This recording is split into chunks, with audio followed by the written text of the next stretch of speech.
नमस्कार मित्रों सादत हसन मंटो ये नाम ही कुछ ऐसा है जो हलचल सी मचा देता है लेखन के क्षेत्र में। और जब भी लेखन के क्षेत्र में कोई भी बात होती है तो उस वक्त अनायास ही इस शख्स का नाम उभर कर सामने आता है कि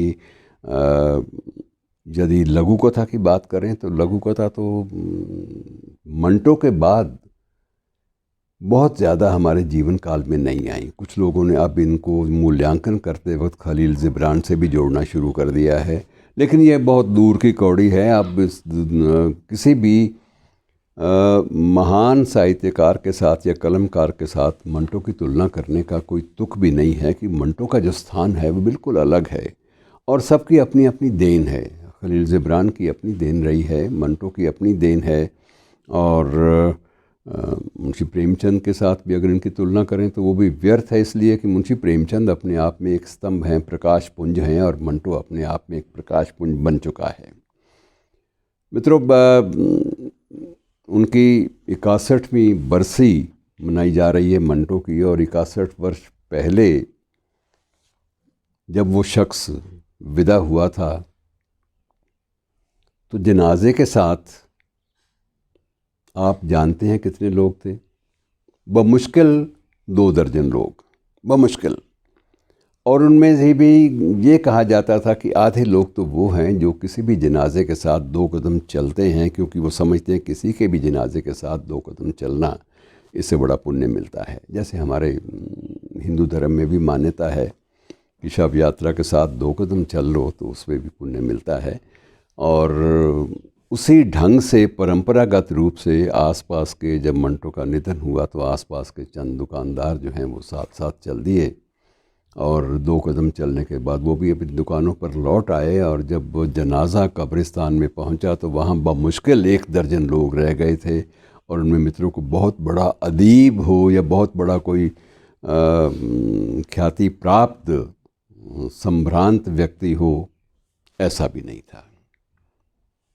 और अपनी ज़िंदगी में 230 कहानियाँ, 70 लेख, 22 रेखा चित्र शब्दों में, बहुत सारे हैं ऐसे जो मैं आपको कोशिश करूँगा कुछ एक का जिक्र करने की भी, और 67 रेडियो नाटक। इतना कुछ देने वाला व्यक्ति जो है, और इसके अलावा 70 के आसपास लेख जो उसने लिखे, और जिन लेखों में आप विशेष रूप से कह सकते हैं कि जो अंकल सैम के नाम जो लिखे गए ख़त थे, इन सारी कृतियों के माध्यम से मंटो ने अपनी एक अलग पहचान बना ली थी।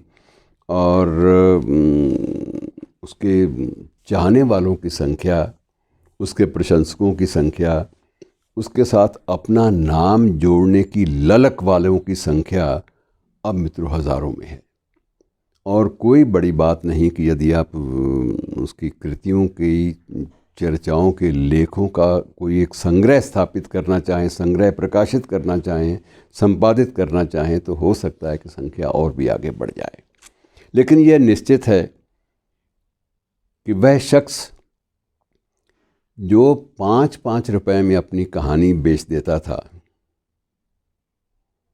उस शख्स की पुस्तकों के 500 संस्करण भी छप चुके हैं। कुछ एक पुस्तकें ऐसी भी हैं, और बहुत सारे प्रकाशक भी उसकी कृतियों के आधार पर माला माल भी हो गए। ये भी एक सच है, हकीकत है। और ये भी एक हकीकत है कि मंटो आखिर तक तरसता रहा इस बात को कि वो कहीं से भी जुगाड़ करके फिर वहीं लौट जाए, उस दुनिया में लौट जाए जिस दुनिया में उसको सम्मान मिला था, बहुत ही बम्बई की दुनिया, आजकल मुंबई की दुनिया। मूल रूप से उसका संबंध बॉलीवुड से जुड़ गया था, ऐसा कि बॉलीवुड के बहुत सारे कलाकारों ने, बहुत सारे महान अभिनेताओं ने और लेखकों ने इसको बड़े सम्मान पूर्वक ढंग से इसको नवाजा भी था और इसको स्वीकार भी किया था। लेकिन स्थिति वही हो गई कि घर की जो मांग थी, बच्चों की जो मांग थी, बेबी की जो मांग थी, वो यही थी कि वापस लौट आओ, और वहाँ हम तुम्हारे साथ रह नहीं सकते, और यहाँ तुम रहोगे तो हमें थोड़ा सा सहारा मिलेगा, और हमें हमारी ज़िंदगी जो है वो थोड़ी सी आरामदेह हो जाएगी। बड़े भारी मन से वहाँ से लौट आया और जब लौटा तो हालात इतने बदल चुके थे कि मुकदमे शुरू हो गए।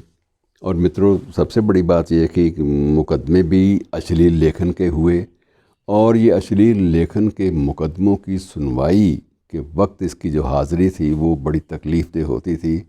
और ये बड़ा इन दिनों में परेशान इसलिए भी रहता था कि जो शख्स अपनी लेखन के द्वारा अपने परिवार का भरण पोषण नहीं कर पा रहा, उस व्यक्ति को अगर आप न्यायपालिका के सामने बार बार पेश करना या बार बार घसीटना शुरू कर देंगे तो उसकी ज़िंदगी तो बड़ी दूभर हो जाएगी। एक तरफ से आप ये कहते हैं कि जो उसकी जो कृतियां हैं वो बड़ी अमर कृतियां हैं, उसने ऐसी कृतियां दी हैं जो चर्चा का विषय आने वाले लंबे अरसे तक बनी रहेंगी। लेकिन ये भी एक हकीकत है कि उन दिनों 5-5 रुपए में उसने कहानियाँ दी, कहानियाँ बेची। और कई बार तो ये भी हुआ कि बहुत सारे प्रकाशकों ने उसको उसके पास से सर्वाधिकार सुरक्षित वाला प्रमाण पत्र लेकर भी सब्र नहीं किया और उसके बाद भी उसको हमेशा कर्जदार ही सिद्ध करते रहे वे लोग कि हमने तो जिसको इतने पैसे दे दिए। लेकिन वस्तुस्थिति मित्रों ये थी कि उसकी सारी ज़िंदगी सिर्फ 2 जून की रोटी के लिए जूझते हुए बीती। और एक बार तो ये भी हुआ कि एक मुकदमा अश्लील लेखन का इस पर और इस्मत चुगताई दोनों पर चला। और सबसे बड़ी बात ये थी कि इस्मत चुगताई जो थी उसको जुर्माना हो गया और मंटो के ख़िलाफ़ कोई आरोप प्रमाणित नहीं हो पाया।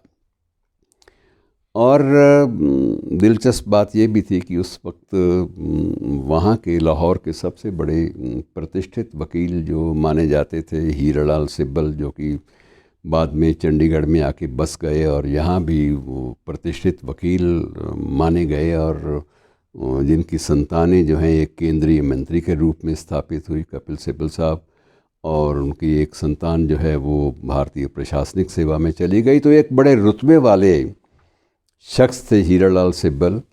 और जब सिब्बल के पास मंटो पहुंचा कि आप अगर मेरी सुनवाई में आप एक बतौर वकील अगर आप हाज़िर हो सकें, आप वहां पर जा सकें तो बहुत कृपा होगी, मेहरबानी होगी, लेकिन मेरे पास देने को कुछ नहीं है। तो सिब्बल साहब से हमने एक बार स्थानीय प्रेस क्लब में एक ब्रीफिंग, एक रूबरू कार्यक्रम का आयोजन भी किया था। तब कुछ पाकिस्तान से भी पत्रकार आए हुए थे। तो सिब्बल साहब ने तब अपने अनुभवों को बताया कि मैंने कहा, भाई तेरा मुकदमा लड़ना जो है ये मेरे लिए भी बाइसे फ़ख्र है कि मैं एक जायज़ चीज़ को, एक उचित चीज़ को, एक अच्छी साहित्यिक अदबी कृति को और कृतिकार के पक्ष में लड़ने के लिए जा रहा हूँ। उसको मैं बाकायदा वहाँ एक न्यायिक प्रक्रिया में से गुजारने का मुझे मौका मिल रहा है, तो इसके लिए तो उल्टा फ़ीस मुझे देनी चाहिए, तू मुझे क्यों देगा। और इस प्रकार से बिना किसी शुल्क के हीरालाल सिब्बल जैसे विख्यात, पूरे भारतीय उपमहाद्वीप में जो विख्यात जो वकील थे, उन्होंने इनकी प्रस्तुति की। और बरसी के मौके पर मित्रों मैं आपको सही बताऊं कि लाहौर में इतने कार्यक्रम आयोजित किए गए हैं कि जैसे मंटो पूरे के पूरे पाकिस्तान के लिए शीर्षस्थ साहित्यकार है, ये उस साहित्यकार के सम्मान में बरसी के मौके पे कार्यक्रमों का आयोजन हुआ है जो साहित्यकार अपनी कहानियाँ 5-5 रुपए में बेचने पर मजबूर भी रहा। और मित्रों, ये हमारी सामाजिक परिवेश की नियति है और ये एक नियति ऐसी है कि हमें बहुत सारी चीज़ों से सही समय पर सम्मान ना दे पाने के कारण हमें भी अभिशप्त ज़िंदगी बितानी पड़ती है कई बार। कि अक्सर साहित्य के लोग, कृतिकार लोग, कलमकार लोग जो हैं वो ऐसी विसंगतियों से दो चार होते हैं। शुक्रिया।